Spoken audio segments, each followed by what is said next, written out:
주님이 말씀하신다. 내 양들은 내 목소리를 알아듣는다. 나는 그들을 알고 그들은 나를 따른다. 할렐루야, 할렐루야. 주님께서 여러분과 함께 마르코가 전한 거룩한 복음입니다. 주님, 마음 받으소서.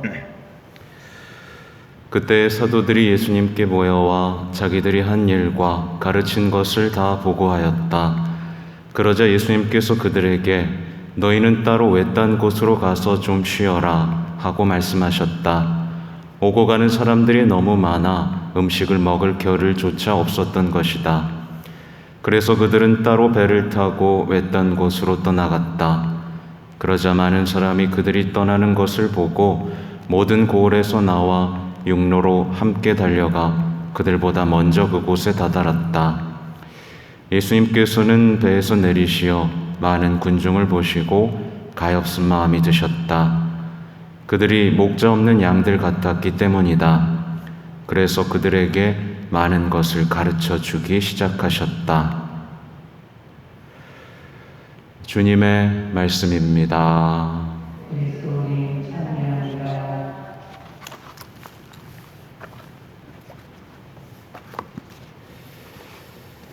자비로이 교회를 이끌어 주신 주님 기억하며 감사하게 하소서. 네, 반갑습니다. 네, 조촐하게 미사를 하니까 그래도 좋네요, 그렇죠? 지난주 복음 기억나세요? 이번 주일 미사들을 계속 한번 연속해서 보시면 좋습니다. 지난 주일 복음하고도 오늘 복음 이어지고 다음 주일도 이어지거든요. 지난 주일 복음에서는 이제 예수님께서 사도들을 파견하셨던 장면입니다. 너 지팡이 하나만 들고 외투 하나만 입고 신발 하나만 신고 갔다 와. 내가 악마를 쫓아내는 권한 줄게 라고 보냈던 장면이죠. 그리고 오늘은 이제 돌아오는 장면이에요. 그래서 이 돌아온 사도들하고 예수님 사이에 일어난 일, 그리고 이 예수님과 사도들을 쫓아서 온 사람들과 관계 속에서 일어난 일들이 오늘 우리의 묵상거리들입니다. 우선 사도들이 예수님께 다시 돌아와서 뭔가를 보고를 합니다. 네. 이 보고를 하는데 뭘 보고하냐면 자기들이 한 일, 그리고 가르친 것들을 말씀을 드리죠. 말하자면 우리가 미사에서 파견되잖아요. 자, 이제 복음 선포하러 가라 라고 했다가 오늘 오신 겁니다. 오늘 오셨어요. 오늘 오셨으면 이제 예수님께 뭘 말씀드려야 되는 거예요? 내가 한 일, 주님이 시켜서 하신 한 일을 보고드리고 그 다음에 가르친 일을 보고하는 겁니다. 이게 미사를 오는 사람들의 기본 자세인 거예요. 와서 한 일과 가르친 일을 보고해야지 억울한 일, 속상한 일, 당한 일 이런 것만 보고 한다면 우리 좀 뭔가 잘못된 겁니다. 그죠? 그리고 뭐 배우고 보고 듣고 느낀 거 이런 거 말고 내가 가르친 건 도대체 뭔지 돌아봐야 됩니다. 이 사도들의 한번 그 벅차올랐던 가슴 벅찬 그 표정을 한번 상상해 보세요. 예수님 있잖아요. 제가 예수님께서 시키는 대로 다 해봤어요. 그랬더니 뭐 이렇게 사람들이 변하기도 했어요. 그래서 이걸 알려줬죠. 말하면서 예수님께서 그때 말씀하신 거 있잖아요. 그거 막 알려줬더니 기뻐했어요. 그리고 또 실망한 사람도 있을 겁니다. 제가 다 했는데 아무 일도 일어나지 않았어요. 뭐 이런 얘기들이 아마 예수님께 들어갔겠죠. 그래서 여기서 우리가 묵상할 수 있는 건 여러분들은 지금 보고 드릴 것이 있느냐 하는 거예요. 예수님께 보고 드릴 게 있으세요? 보통 없어요. 레지오도 보면 보고할 게 없어요. 그죠? 제가 레지오 모임의 어려움을 들어봤습니다. 보고할 게 없습니다. 뭘 보고해야 될지 모르죠. 근데 보고할 게 사라지면 신앙의 기쁨도 사라집니다. 그렇잖아요. 보고할 게 없어요. 신앙의 기쁨도 사라지고 보고 드릴 게 없으면 또 삶의 의미도 사라집니다. 내가 왜 이거 하고 있지? 그렇죠? 뭔가 이제 방향을 잃어버리기 시작해요. 그러니까 보고 드릴 것이 또 없으면 어떻게 되냐? 뭔가 슬프고 답답해요. 나 지금 뭐 하고 있지? 예수님께 보고 드릴 게 하나도 없네. 그리고 보고 드린 게 멈춰지고 이제 속상했던 일, 힘들었던 일만 얘기하기 시작하면 이제 어떤 삶이 시작되냐면 고발하고 탓하는 삶, 피해자. 주님 저 힘들어요. 이렇게 아무것도 안 해놓고 주님이 시키신 일은 아무것도 안 하고 주님이 가르치라는 것은 아무것도 안 한 채 저 힘드니까 도와주세요. 그리고 복음을 읽으면 그냥 반성만 하는 삶. 그래서 이제 일반 신자분들하고 나눔을 해보면 반성합니다. 이렇게 반성만 계속돼요. 뭔가를 보고하면 성장하고 예수님을 알아가고 체험하는 기쁨이 있는데 반성만 하게 됩니다. 그래서 우리는 예수님께 무엇을 보고 드릴까? 항상 미사 끝나고 파견됐을 때 뭐가 있을까 생각해 봐야겠죠.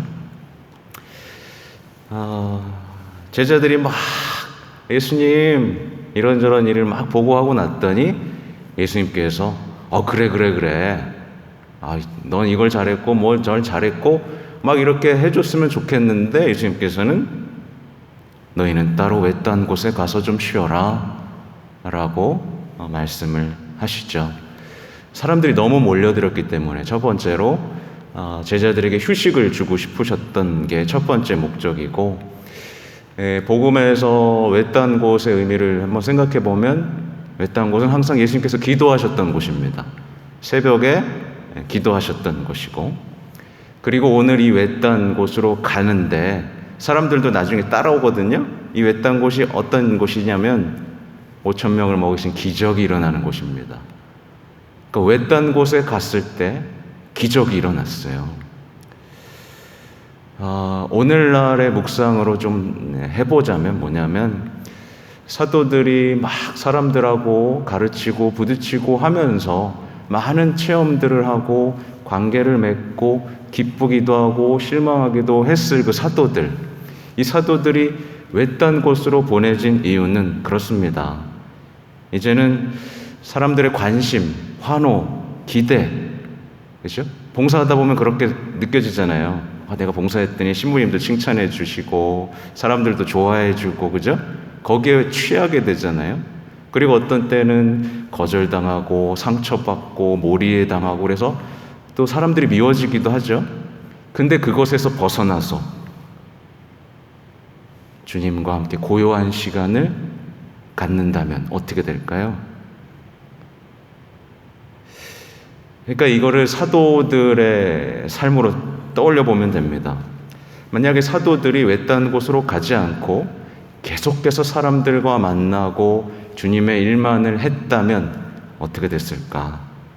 아마 사람들의 기대에 그냥 끌려다녔을 겁니다. 이렇게 해주세요. 그죠? 그리고 뭔가 상처도 받았을 겁니다. 그렇죠? 지치기도 하고 포기하기도 했겠죠. 우울해지기도 하고 허무해지기도 했겠고 실망과 분노에 사로잡히기도 했을 겁니다. 그러나 외딴 곳에서 그 모든 것이 회복됐습니다. 왜냐하면 주님께서 시키신 일을 하는 것, 그리고 예수님께 보고 드린 것으로 우리의 삶은 완벽한 균형을 잡기 때문에 그래요. 우리 삶의 균형이 깨지는 이유는 언제냐면 예수님과 나의 관계만 중요한데, 우선 중요한데 내 삶의 어떤 존재의 근거를 다른 사람들에게 줄 때, 그래요. 예를 들면 그런 거죠. 한 아이가 하나님과의 관계 안에서 꿋꿋하게 성장해 나가는 게 아니라 엄마의 기대, 아빠의 바람, 그렇죠? 그 배우자의 어떤 기대감, 그런 것만 채우다 보면 그 사람 어떻게 되죠? 굉장히 우울하고 허무해지고 상처받고 실망하죠. 그 관계는 뒤틀어진 관계예요. 그래서 외딴 곳이 필요합니다. 그래서 외딴 곳을 정의하자면 그래요.